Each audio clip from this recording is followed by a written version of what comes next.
अस्सलामुअलैकुम, welcome back. आज मैं आप लोगों को पढ़ाऊंगी coordinating conjunctions. So don't forget to like, share and subscribe to my channel. Let's get started. तो सबसे पहले तो मैं आप लोगों को एक बात बता दूं कि जो मुझे समझ में आता है मैं आप लोगों को वही पढ़ाती हूँ, अपनी समझ के मुताबिक मैं आप लोगों को पढ़ाती हूँ। तो हो सकता है मुझे गलत समझ में आया हो या मैं कोई मुझसे मेरे पढ़ाने में कोई मिस्टेक हो जाए, तो आप किसी बड़े या सीनियर से फॉलो करने से पहले ज़रूर चेक करवा लीजिएगा। तो मैंने आप लोगों को, अगर आप देखेंगे तो मैंने मेरी बहुत पुरानी वीडियोस में मैंने आप लोगों को सबऑर्डिनेटिंग कंजंक्शन पढ़ाई थी। जब मैं ग्रेड 6 में थी मैंने आप लोगों को सबऑर्डिनेटिंग कंजंक्शंस पढ़ाई थी। सबऑर्डिनेटिंग कंजंक्शन और कोऑर्डिनेटिंग कंजंक्शंस, इनके अंदर डिफ्रेंशिएट करना पड़ेगा सबसे पहले हमें, फिर उसके बाद हम लोग आगे बढ़ेंगे। आप सबऑर्डिनेटिंग का सबसे पहले हम थोड़ा सा रिकैप करते हैं। सबऑर्डिनेटिंग क्या थे, बिकॉज और इस तरह करके सारे थे सबऑर्डिनेटिंग। तो सबऑर्डिनेटिंग कोऑर्डिनेटिंग क्या मतलब है, सबसे पहले हम बताती हूँ। सबऑर्डिनेटिंग का मतलब है कि जिससे खुद कोई दो सेंटेंसेस हैं वो उनको मैं एंड से जोड़ रही हूँ। एंड तो हम इस कोऑर्डिनेटिंग में भी इस्तेमाल कर सकते हैं, लेकिन एक अलग तरीके से। जिस तरह मैं अगर आपको बताऊँ, I like apples and bananas, तो मैं इधर लिख भी देती हूँ आप लोगों के लिए। तो ये देखें, मैंने अब सेंटेंसेस को लिख लिया। तो अब इसमें से हम डिफ्रेंशिएट करेंगे कि कोऑर्डिनेटिंग कौन सा है और सबऑर्डिनेटिंग कौन सा है। ये पहला सेंटेंस है और ये दूसरा सेंटेंस है। सबसे पहले आप खुद भी पढ़ के देख सकते हैं, इसके अंदर एक बहुत ही मेजर फ़र्क है इसके अंदर। तो क्या फ़र्क है वो भी अभी मैं आपको बताती हूँ। सबसे पहले तो हम आइडेंटिफाई करेंगे क्लॉजेस, मेन क्लॉज और सबऑर्डिनेट या कोऑर्डिनेट क्लॉज। सबऑर्डिनेट क्लॉज ही होती है, कोऑर्डिनेटिंग में कोई क्लॉज नहीं होती। अभी हम हाईलाइट करते हैं इसके टू सेंटेंसेस। जिस तरह आई लाइक एप्पल्स, ये एक अलग सेंटेंस है, और बनाना और ये एंड तो एक कंजंक्शन है, इसलिए मैं इसको एक अलग कलर से हाईलाइट कर देती हूँ। इसको हम पर्पल से कर देते हैं। एंड कंजंक्शन है, और ये बनानास एक दूसरा सेंटेंस है। सेंटेंस नहीं, एक बस सिंपल एक नाउन है। तो अब ये हमारी है मेन क्लॉज। ये वाली जो मैं भी आप लोगों को ये वाला पढ़ा रही हूँ, ये रिकैप है सबऑर्डिनेटिंग कंजंक्शन का। ये है मेन क्लॉज, और ये है ये सबऑर्डिनेट क्लॉज है, सबऑर्डिनेटिंग क्लॉज।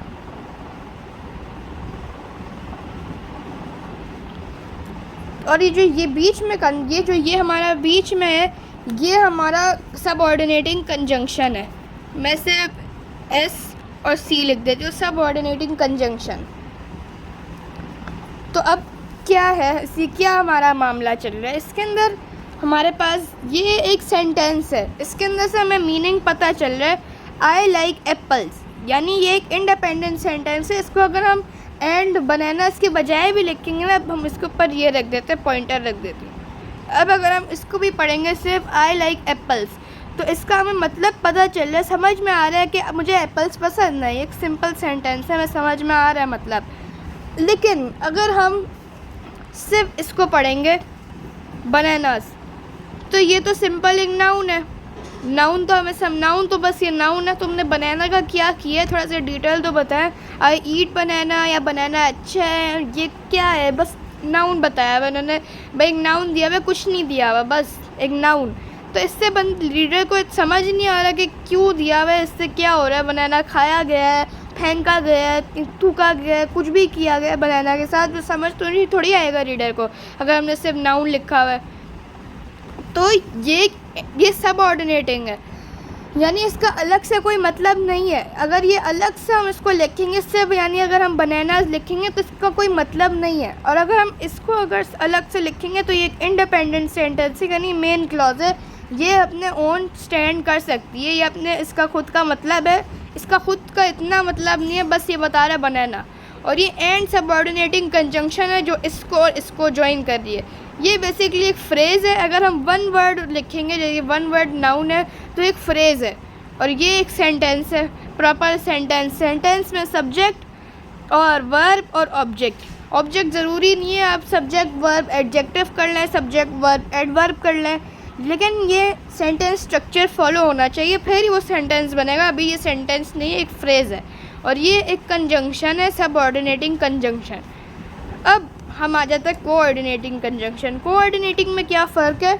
सबसे पहले हम फिर एक दफ़ा क्लॉजेस को अंडरलाइन कर लेते हैं। आई लाइक एप्पल्स, ये नम पहली क्लॉज, और ये आई लाइक बनानास, ये दूसरी क्लॉज।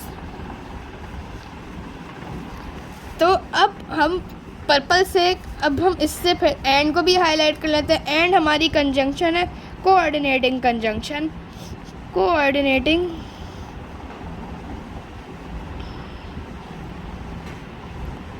कंजंक्शन।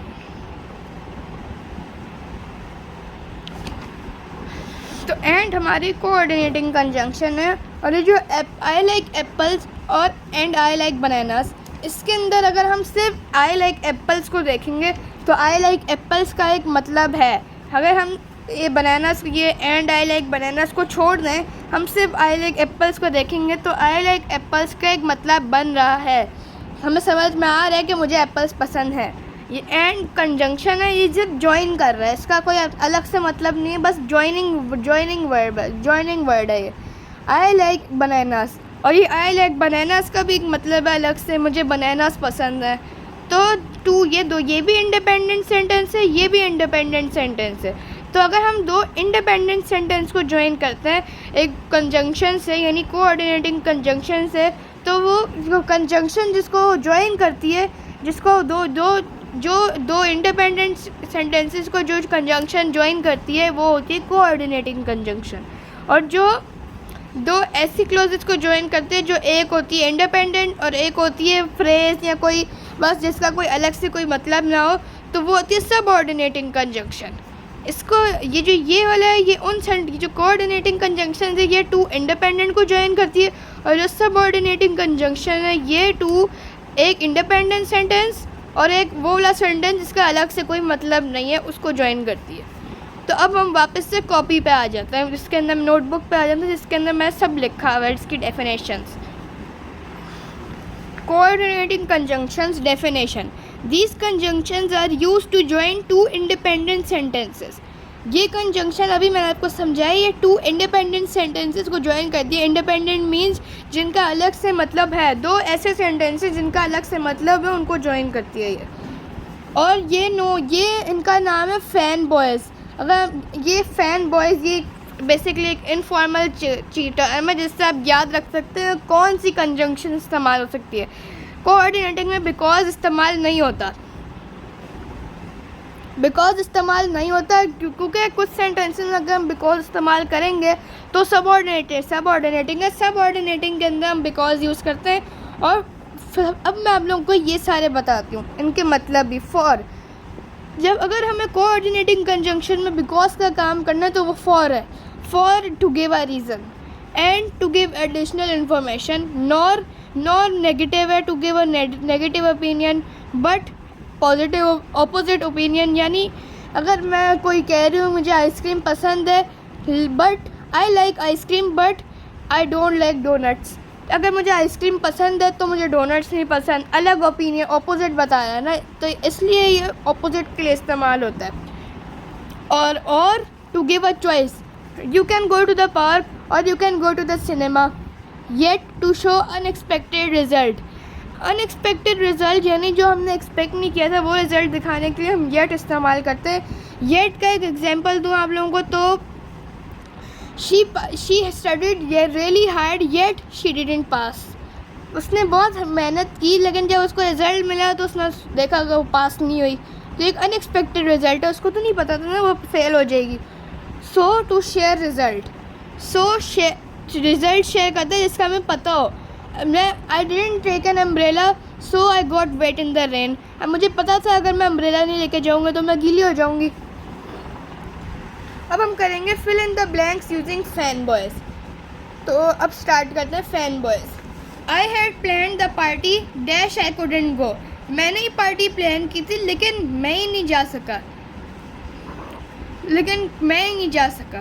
तो इसके अंदर हम फॉर लगाएंगे, ये तो फिर गलत हो जाएगा ना। फॉर के बजाय बिकॉज लगा देंगे। फॉर और बिकॉज सिनोनिम टाइप है, तो अगर मैं ये लगा दूँ आई had plan the party because I couldn't go, ये तो नहीं होगा ना, होस्ट तो जाएगा ज़रूर है, होस्ट ने तो जाना है, तो ये हमारा गलत हो जाएगा। हम इसके अंदर अनएक्सपेक्टेड रिजल्ट है, किसी वजह की वजह से मैं ना जा सका इस पार्टी में, मैंने अरेंज तो की लेकिन मैं किसी वजह की वजह से ना जा सकी, तो इसलिए एक अनएक्सपेक्टेड रिजल्ट है, तो हम येट लगा रहे हैं। The mountain was very steep dash they still manage to climb to the top, ये अलग ऑपोजिट ओपिनियन बता रहे हैं। पहली बात तो वो बता रहे हैं माउंटेन बहुत स्टीप था, यानी वो नहीं चढ़ सकते थे, वो बहुत बड़ा टाइप माउंटेन था, लेकिन फिर भी वो चढ़ सके, तो ये ऑपोजिट बता रहे हैं, तो इसलिए हमने बट लगा लिया। She slept on time dash she had an exam the next day, तो हम फॉर के बजाय बिकॉज लगा देते हैं। She slept on time because she had an exam the next day.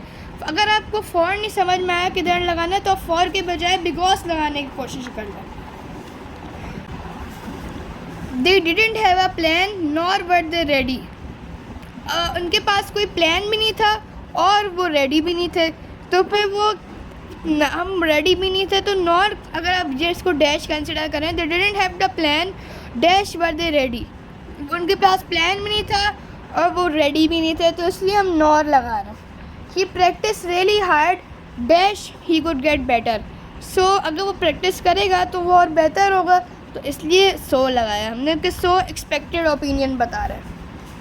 Combine using coordinate conjunctions, the cake look delicious I was too full to eat, अब इसके अंदर the cake look delicious but I was too full to eat, मुझे cake तो बहुत मज़ेदार लग रहा था लेकिन but I was too full to eat it, मेरा पेट इतना भरा हुआ था, तो ये ऑपोजिट बता रहा है केक खाने का, तो केक तो बहुत मज़ेदार लग रहा है लेकिन मैं खा ही नहीं सकता, तो ये एक ऑपोजिट ओपिनियन बता रहा है, इसलिए हम बट लगा रहे हैं। The cake look delicious but I was too full to eat it, we could go to the cinema dash we could go shopping, तो इसके अंदर वो टू ऑप्शन बता रहे हैं, या तो सिनेमा जाए या तो शॉपिंग करने जाए, तो इसलिए हम और लगाएंगे, we could go to the cinema or we could go shopping.